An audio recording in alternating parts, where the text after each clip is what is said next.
Et nous sommes à présent avec le président de la protection civile des Yvelines, Arnaud Sepval. Bonsoir. Bonsoir. Alors on vient de voir cette action de soutien pour cet agriculteur d'Équevilly, mais la protection civile des Yvelines est aussi en renfort du SAMU notamment. Vous êtes mobilisé en fait sur plusieurs fronts pendant cette crise sanitaire. Exactement. Habituellement, on fait des gardes auprès des sapeurs-pompiers des Yvelines, précisément sur le centre de secours de Versailles. Et dans cette crise sans précédent pour la France, on a décidé conjointement avec les sapeurs-pompiers de mettre à disposition des équipes du SAMU une équipe de jour comme de nuit qui se relaie comme plusieurs fois en France, puisqu'en France, c'est à peu près 150 ambulances et la protection civile en fait partie. Vous êtes aussi mobilisé dans les hôpitaux, vous avez des bénévoles qui sont directement dans ces hôpitaux pour orienter, informer les personnes qui se rendent dans ces hôpitaux ? Exactement. On a contractualisé avec le groupement hospitalier territorial qui s'occupe des hôpitaux, de plusieurs hôpitaux du nord du département. Et on a des missions très spécifiques sur l'hôpital de Poissy, sur l'hôpital de Mantes-la-Jolie. L'action, elle est double. C'est à la fois de pouvoir accueillir et orienter les personnes, soit qui se rendent aux urgences avec le dispositif au sein des postes médicaux, des postes médicalisés. Et ensuite, on a toute une grande partie sur autre chose, par exemple sur l'accueil, très simplement à l'accueil principalement de l'hôpital pour pouvoir aller orienter les personnes sur différentes choses. Et on parlait des bénévoles, la protection civile fonctionne aussi grâce à ces bénévoles. Ce sont combien de bénévoles qui sont en ce moment mobilisés dans le département des Yvelines ? Alors, on a une quarantaine de bénévoles et on a également activé une réserve départementale de protection civile qui est complétée de 60 bénévoles supplémentaires le temps de la crise.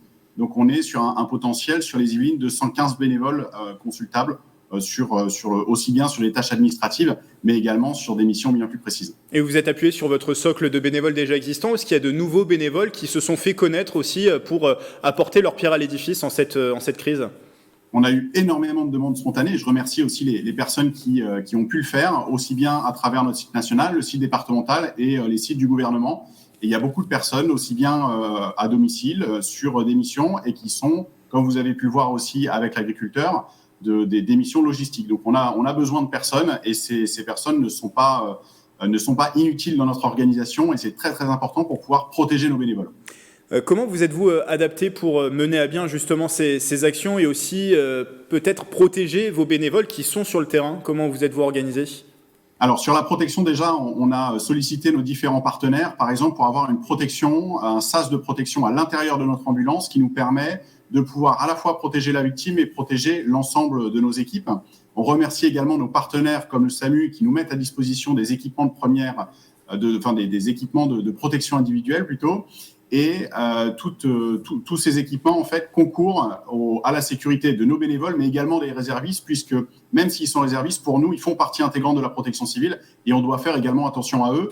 Et quelque chose d'important, on développe aussi des techniques, comme on a pu le voir, par exemple, tout au long de l'année, on donne des cours de techniques d'optimisation du potentiel. C'est une technique militaire, de stratégie mentale pour gérer le stress, la fatigue et les émotions. Et on leur permet aussi gratuitement de pouvoir continuer à se sensibiliser comme ça, parce que pour nous, c'est très, très important qu'ils puissent durer maintenant, mais aussi après, tout en gérant cet aspect fatigue qui est très, très, très important et primordial pour nous. Une dernière question, on a constaté que le nombre d'hospitalisations et de réanimations était en légère baisse dans le département. Qu'avez-vous envie de dire aux Yvelinois qui peut-être voient que les beaux jours reviennent, qui se disent que peut-être la crise est derrière, est passée ? Qu'est-ce que vous avez envie de leur dire aux Yvelinois ? De continuer à rester chez eux. On sait que c'est compliqué, de continuer à suivre les recommandations de la préfecture, du gouvernement, de respecter parce que c'est eux qui savent ce qu'il faut faire et même nous, même les bénévoles qui n'ont pas de mission liée à la protection civile à un instant T, ils restent à leur domicile. La preuve pour moi qui reste confiné moi-même pour pouvoir continuer à gérer mes équipes au quotidien. Donc restons sérieux, faisons-le tous et restons tous citoyens. Merci Arnaud Sepval. Merci à vous. Et je rappelle que vous êtes le président de la protection civile des Yvelines.